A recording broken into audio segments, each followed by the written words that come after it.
balances in cost sheet. Already I have explained what do you mean by cost sheet. There are many subheadings inside the factory and also inside the manufacturing area.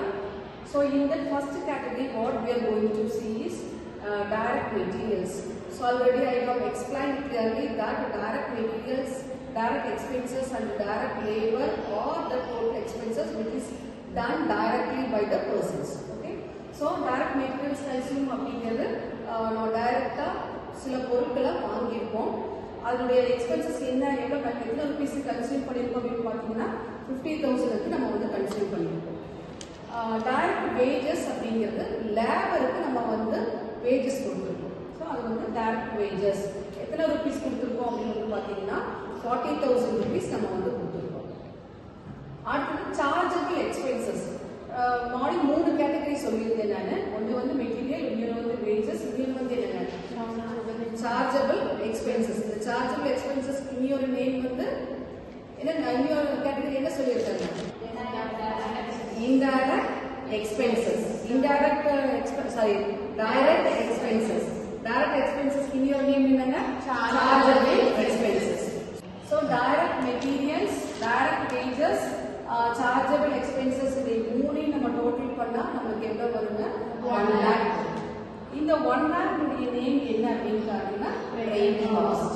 So இந்த first category நம்ம வந்து complete பண்ணியாச்சு. இனி அடுத்தது நம்ம ஃபேக்டரிக்குள்ளார என்னென்ன expenses ஆகுது அப்படின்னு நம்ம பார்க்க போறோம். அதுக்கு என்ன நேம் நான் சொல்லியிருக்கேன்? Factory overheads or works overhead அப்படின்னு சொல்லுவாங்க. ஸோ இதுலயும் நம்ம வந்து இங்க வந்து நம்ம டைரக்ட் பார்த்தோம். அடுத்தது எதை பார்க்க போறோம் அப்படின்னு பார்த்தீங்கன்னா இன்டைரக்ட் பார்க்க போறோம். Indirect materials used in the factory. So அதனுடைய அமௌண்ட் எவ்வளவுங்க? 8,000 rupees. அடுத்தது indirect labour used in factory. அதனுடைய அமௌண்ட் என்னங்க? 15,000. அதுக்கடுத்து வந்து பாத்தீங்கன்னா indirect expenses related to factory எவ்வளவுங்க? 6,000 rupees. ஸோ இதை மூணையும் நான் வந்து டோட்டல் பண்ணா எனக்கு எவ்வளவு கிடைக்குதுங்க? 29,000 கிடைக்குது. ஸோ இந்த 29,000ஓட இந்த பிரைம் காஸ்ட் 1 lakh நான் வந்து ஆட் பண்ணா எனக்கு கிடைக்கக்கூடியது 1,29,000. இந்த 1,29,000 உடைய நேம் என்ன அப்படின்னு கேட்டீங்கன்னா ஃபேக்டரி காஸ்ட். ஓகே, இத மூணையும் ஐ மீன் இந்த direct material, direct wages add பண்ணா நமக்கு கிடைக்கக்கூடியது என்னங்க? Train cost. ஸோ ஃபேக்டரியோட நம்ம ஆட் பண்ணி லாஸ்ட்ல கிடைக்கக்கூடியது என்னது? Factory cost. இது வந்து அடுத்த நெக்ஸ்ட் வந்து பாத்தீங்க அப்படின்னா அட்மினிஸ்ட்ரேஷன் ஓவர்ஹெட்ஸ். அட்மினிஸ்ட்ரேஷன் அப்படிங்கிறது ஃபேக்டரியில இருந்து அடுத்த கட்ட நகர்வுக்கு நம்ம வரும்போது அது எங்க நடக்கும் அப்படின்னு பாத்தீங்கன்னா ஆபீஸ்ல நடக்கும். ஓகேவா?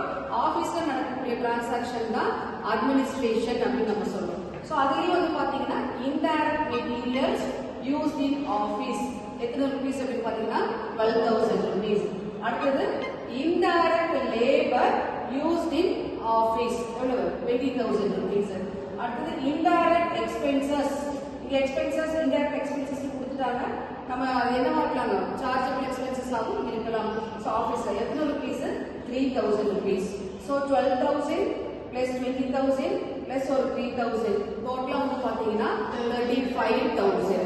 So 35,000ல I mean 35,000ஓட இந்த 1,29,000 ஆட் பண்ணா எனக்கு கிடைக்கக்கூடியது 1,64,000.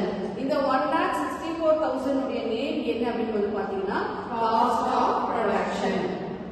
ஓகே, சோ இங்க அடுத்து வந்து பாத்தீங்க அப்படின்னா இதுக்கு அடுத்து என்ன கேட்டீங்கன்னா நான் ஆபீஸ் எக்ஸ்பென்சஸ் மட்டும் நான் பார்க்க கூடாது. மறுபடியும் என்ன பார்க்கணுங்க? Selling and distribution. ஓவரால் நான் இந்த ப்ராடக்ட் என்ன பண்ண போறேன்?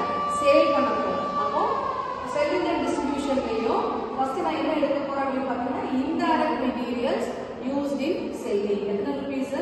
6,000 rupees. அடுத்து இன்டைரக்ட் லேபர் இன் செல்லிங் எத்தனை ரூபீஸ்ங்க? 80,000 rupees. அடுத்து இன்டைரக்ட் எக்ஸ்பென்சஸ் ஃபார் செல்லிங் எத்தனை ரூபீஸ்? 1,000 rupees.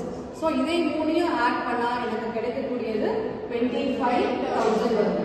சோ செல்லிங் இல்லாம சில எக்ஸ்பென்சஸ் வந்து டிஸ்ட்ரிபியூஷனுக்கு கொடுத்திருக்காங்க. டிஸ்ட்ரிபியூஷன் பாருங்க, indirect materials used for distribution எவ்வளவு? 4,000 rupees. ஓகேவா? அடுத்தது அதே மாதிரி டிஸ்ட்ரிபியூஷனுக்கு இன்டைரக்ட் வேஜஸ் கொடுத்திருக்கோம். இன்டைரக்ட் வேஜஸ் ஃபார் டிஸ்ட்ரிபியூஷன் எவ்வளவு? 12,000. So 4,000 plus ஒரு 12,000 வந்து எவ்வளவுங்க 16,000. இந்த 16,000 16,000 ஆகுதுங்களா? இப்போ 25,000 எல்லாமே கொடுத்துருக்கோம். இங்க பாருங்க 1,64,000 plus ஒரு 25,000 16,000 ஆட் பண்ண எவ்வளவு வருங்க 2,05,000. இந்த 2,05,000 ஓட நேம் என்ன அப்படின்னு பாத்தீங்கன்னா காஸ்ட் ஆஃப் சேல்ஸ். சோ முதல்ல இருந்து ஃபர்ஸ்ட் பாத்துக்கலாங்க. மூணு கேட்டகரி. ஃபர்ஸ்ட் கேட்டகரி வந்து direct materials, direct wages, direct expenses add பண்ணா நமக்கு வந்து கிடைக்கக்கூடியது பிரைம் காஸ்ட். பிரைம் காஸ்டோட எதை ஆட் பண்ண போறோம்? ஃபேக்டரி ஓவர்ஹெட்ஸ் ஆட் பண்ண போறோம். ஃபேக்டரி ஓவர்ஹெட்ஸ்ல இருக்கக்கூடிய எக்ஸ்பென்சஸ் அதாவது லேபர், வேஜஸ் இதெல்லாம் ஆட் பண்ணா நமக்கு 29,000 வருது. பிரைம் காஸ்டோட அதை ஆட் பண்ணா 1,29,000 வருது. அந்த 1,29,000 ஓட நேம் வந்து ஃபேக்டரி காஸ்ட். அடுத்த கேட்டகரி வந்து அட்மினிஸ்ட்ரேஷன் ஓவர்ஹெட். இந்த அட்மினிஸ்ட்ரேஷன் ஓவர்ஹெட் இருக்கக்கூடிய எக்ஸ்பென்சஸ் எல்லாம் ஆட் பண்ணா 35,000 வருது. இந்த 35,000 1,29,000 ஓட ஆட் பண்ணா 1,64,000 வருது. இந்த 1,64,000 எதோட ஆட் பண்ணணும் பாத்தீங்கன்னா செல்லிங் அண்ட் டிஸ்ட்ரிபியூஷனோட ஆட் பண்ணணும். ஆட் பண்ணி இந்த மூணு ஆட் பண்ணி வெளியில போட்டோம்னா 25,000 வருது. அதோட மறுபடியும் நான் எதை ஆட் பண்ண போறேன்னு பாத்தீங்கன்னா டிஸ்ட்ரிபியூஷன். செல்லிங் வேற,